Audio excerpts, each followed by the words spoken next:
Bonjour à tous et bienvenue sur yakakak.fr, je m'appelle Erwan et dans ce nouvel épisode de Yak Series consacré à Final Cut Pro 10, ceci est la suite du premier épisode dédié aux sous-titres où j'avais montré avec l'intégration avec SpeedScriber 2.0 qui permettait de transcrire directement vos fichiers vidéo audio en texte et qui permettait ensuite de les intégrer directement avec le format ITT au sein de Final Cut Pro 10.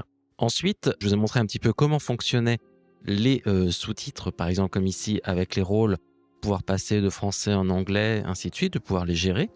Et puis ensuite d'exporter ce fichier source en fait au format ITT pour pouvoir, par exemple, envoyer sur iTunes qui gère iTunes automatiquement ces fichiers séparés ITT. Mais la question était, nombreux d'entre vous ont posé la question de savoir comment on peut intégrer un fichier de sous-titres directement dans son fichier QuickTime. Donc ça, souvent, vous pouvez voir en fait différents films ou à l'intérieur différents fichiers QuickTime H264 par exemple, avec le sous-titre intégré directement dedans. Alors ici, si on garde en fait un format ITT, il n'est pas possible en fait de le gérer. Je vais vous montrer 2-3 exemples. Donc par exemple, si j'exporte ici le fichier master, vous voyez, directement par exemple en réglage, je me mets en H264 par exemple pour le web, dans les rôles, vous voyez qu'au niveau du fichier QuickTime, donc du point move, j'ai accès à la piste vidéo, à la piste audio, et le sous-titre est séparé. Vous voyez, sous-titre codé qui est séparé, et je peux cliquer ici pour l'exporter directement. Donc là, je vais avoir un souci. Si je fais l'export via compressor, il me demande dans quelle langue. Donc si je veux le français, je peux demander à envoyer ici dans compressor le projet. Et ensuite, dans le projet, je peux choisir n'importe quel format, mais par exemple, là, je vais prendre du ProRes. Alors, si je sélectionne ici le ProRes et j'affiche un petit peu l'élément, vous voyez que sous-titres, incruster les sous-titres, cela est coché. Donc, je me dis, OK, c'est bon. Je vais pouvoir prendre cet élément-là, le glisser ici. Mais une fois qu'il est appliqué, quand je sélectionne donc l'élément, vous voyez qu'il est décoché. Alors, pourquoi? Tout simplement, et pourtant je le vois ici, donc il va générer un fichier ITT séparé. En fait, le format ITT ne permet pas d'incruster directement l'élément. Alors, ce qu'on peut faire, par contre, c'est utiliser la seconde norme en fait qui est compatible avec Final Cut Pro 10.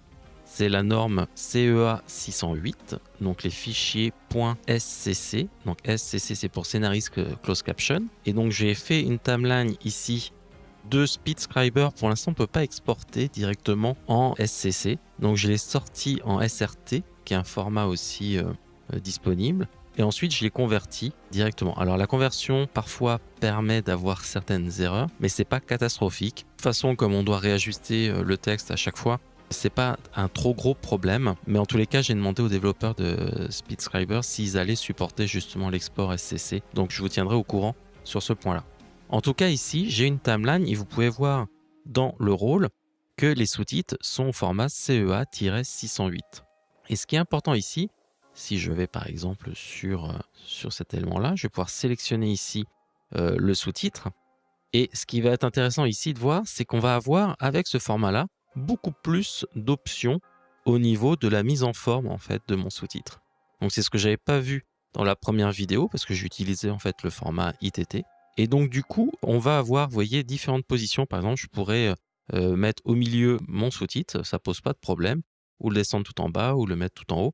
Alors qu'avec le ITT, j'étais soit en haut, soit en bas. D'accord? Je vais pouvoir demander à centrer ici mon élément. Alors vous voyez qu'on peut, vous voyez, positionner à gauche, faire la tabulation à gauche, au centre ou à droite. Voilà, là je vais mettre au centre, c'est plus joli. Et puis, ce qui est intéressant aussi, c'est qu'on va avoir différentes couleurs. Donc, par exemple, je peux mettre tout le texte en jaune directement. Mais vous pouvez, par exemple ici, comme j'ai le nom de l'interviewé, je vais pouvoir dire, je voudrais en fait que ça vienne en rouge, comme ceci. Et puis, le reste, par exemple, je vais mettre un fond un petit peu plus clair. Donc, vous voyez, transparent. Je vais pouvoir jouer sur les fonds. Et puis, sur celui d'après, voilà, là, j'avais mis, vous voyez, en vert, mais je pourrais le mettre en jaune ou en rose avec un fond vert par exemple. Donc comme ça, c'est bien difficile à lire, mais on va faire le test, on va voir si ça passe justement à l'export directement dessus. Et puis en plus de la mise en forme ici, il y a aussi le style, dans le style affichage, vous avez l'apparition. C'est-à-dire que par défaut, il va apparaître comme l'autre format ITT, vous voyez, d'un coup, directement comme ceci. Mais vous pouvez aussi en choisissant dans le menu déroulant ici apparition, vous avez peinture. C'est-à-dire que, vous voyez, ça va se dérouler, vous voyez, automatiquement comme ceci. Ou bien, vous pouvez avoir le mode un petit peu comme dans YouTube, ici le déroulement automatique, c'est-à-dire qu'il va se dérouler et en plus il va se surélever, vous voyez, en fonction du nombre de lignes et vous pouvez choisir jusqu'à combien de lignes vous voulez afficher directement dessus. Donc ça, c'est intéressant d'avoir ces différentes options supplémentaires par rapport à la version ITT. En tout cas, voilà pour le CEA 608. Ah si, petite chose, au niveau des messages de validation, par exemple, au tout début, normalement, je parle vous voyez, dès le début. Si je pousse ici mon texte, vous voyez, il est passé en rouge. En fait, cela me dit en fait qu'il est trop près du début du projet. Il faut qu'il soit au moins à 10 images. Donc, quand vous avez un générique, tout ça, ça ne pose pas de problème. Je vais pouvoir, vous voyez, le remettre ici et automatiquement, normalement, ça va le faire. Donc, si vous avez un générique et autres, ça ne posera aucun problème. En tous les cas, il y a des messages un petit peu différents au niveau des superpositions, du nombre de lignes. C'est un petit peu plus anarchique, j'ai l'impression, moins cadré que le format ITT, en tout cas, ce format CEA 608, mais ça permet de faire plus de choses. Donc, je ne vais pas vous refaire tout l'ensemble des éléments. J'ai remis tout au format donc CEA 608, voilà. Et j'ai pas fait de traduction en anglais, hein, vous avez vu que vous avez compris le principe avec la vidéo précédente.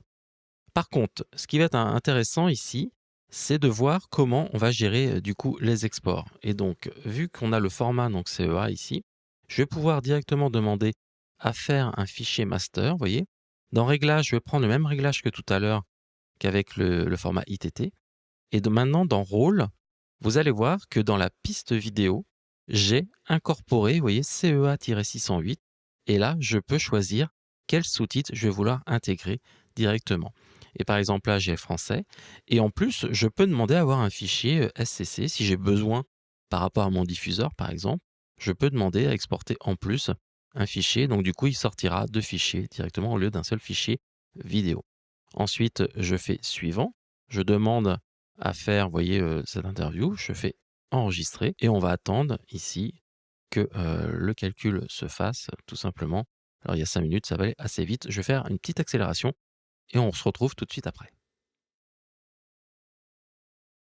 Ok, donc là, l'export, c'est terminé. Je vais pouvoir demander à double-cliquer sur mon fichier vidéo, voilà, comme ceci.